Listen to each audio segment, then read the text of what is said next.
So it says the clients we're after are more desire-based than pain point-based. We want people who want good and interesting design. How do we target desires? Is this a good idea at all? Yeah, it's great.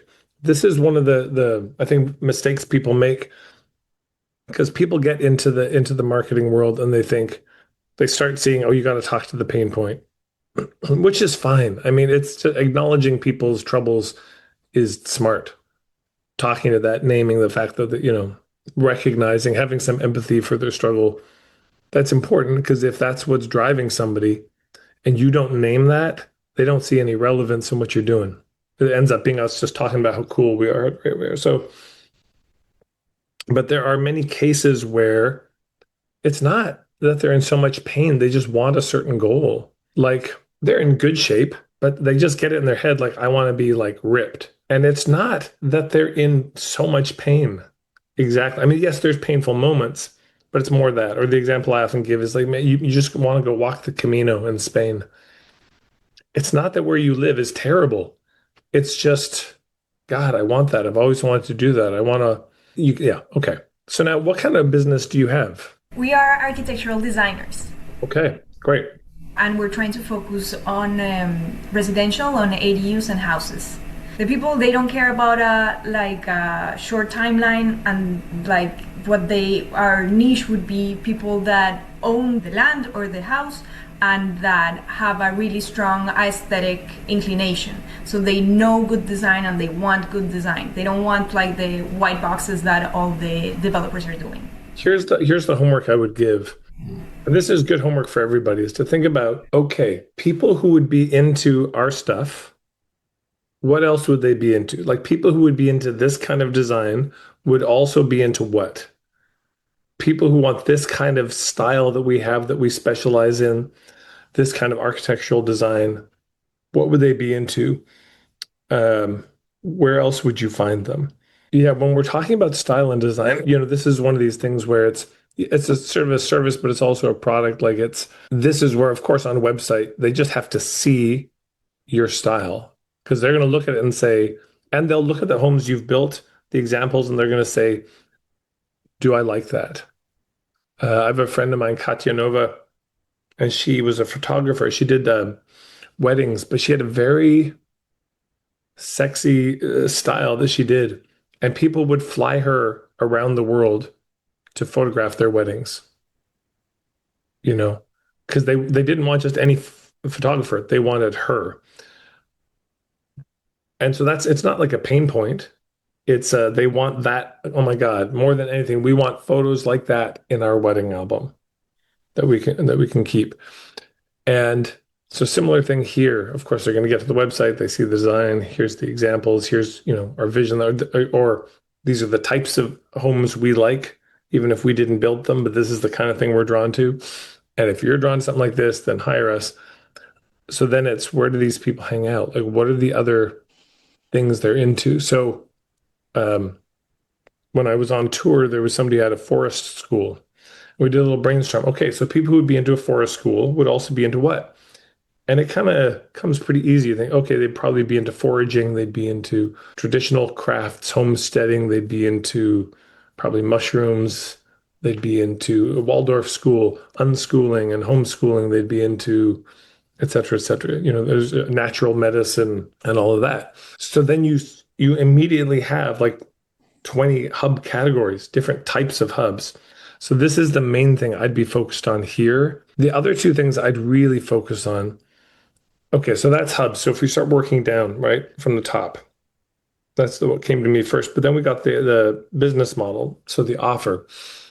And there's two questions I think are really important for the offer. And there's a book I might recommend getting called Monopolize Your Marketplace by Richard Harshaw.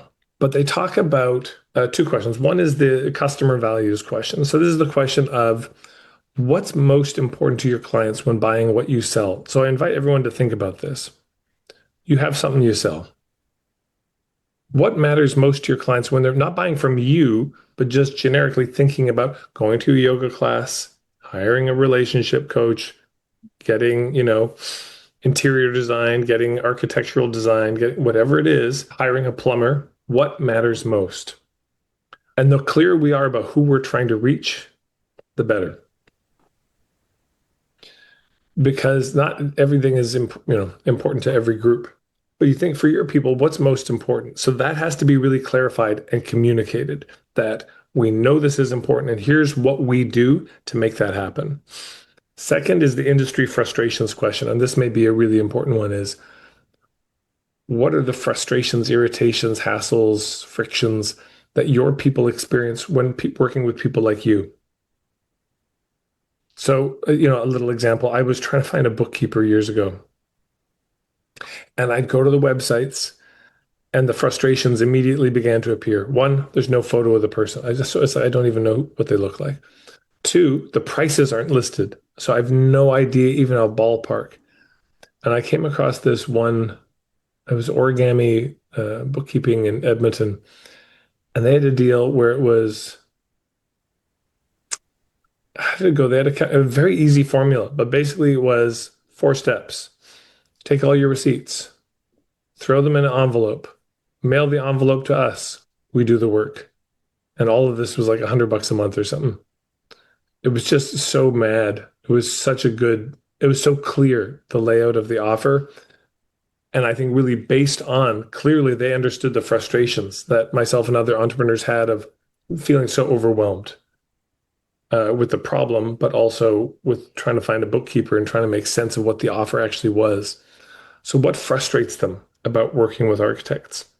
If we go a step below that, then it's point of view. So, the clearer you can lay out your point of view, now, point of view includes aesthetic and design. So the more you can show that, but also my guess is you've got some other deeper point of view of like, this is how we see design. These are our beliefs about it. And you may have already done a good job articulating that, but the clearer that is, it gives people something else to opt into or out of. Because if somebody hears your point of view and they say, uh, wow, I resonate, then they're going to be in. Then below that is niche. So it's okay, well, who is this for? And in your case, there's probably going to be multiple people. It's not just going to be one target market. So that's important. Maybe you might find that. That would be great. But it's more going to be our target market is generally, yeah, people who own, as you said, this kind of house, they got this much land, they're wanting to build, they have at least this kind of a budget. Um, and then, yeah, so that's kind of the overall thing. But yes, focused on the pleasure for sure, focused on the end result, focused on the here's what you want. But then what I want to hear is the customer. Because let's say I'm really dominated by the desire more than the pain. So, it's the island A, island B thing. Um, your ideal client, they're on island A at some level, they're in some kind of pain. They want to be on island B where there's some result. So if you're going to focus on the result, I need to hear from you. How are you going to get me there? Like, what's your plan that I can trust and believe in? What's your approach? Because the easiest part, I mean, once you figure out what the pain is or what the desire is, great, easy. Now, but then you put it on the website and you say, "Do you want a home that looks like this or this or this?" And people say, "Oh my God, I love all of those. That's exactly what I want. I love that style." Now you've established relevance, but you still got to establish credibility and then value. You still got to establish, like, here's why you should trust us to do this job, not somebody else. Because there'll be other designers who may have a similar aesthetic or close enough. And then here's the value. Here's how much we charge, and here's why it's worth that amount. Here's the return on investment for you. I don't know if any of that helps. Let me pause because I just said a lot. Any follow-up questions? No, this really helps. Like, it's been very useful. Thank you very much. Yeah, I think that is incredibly helpful.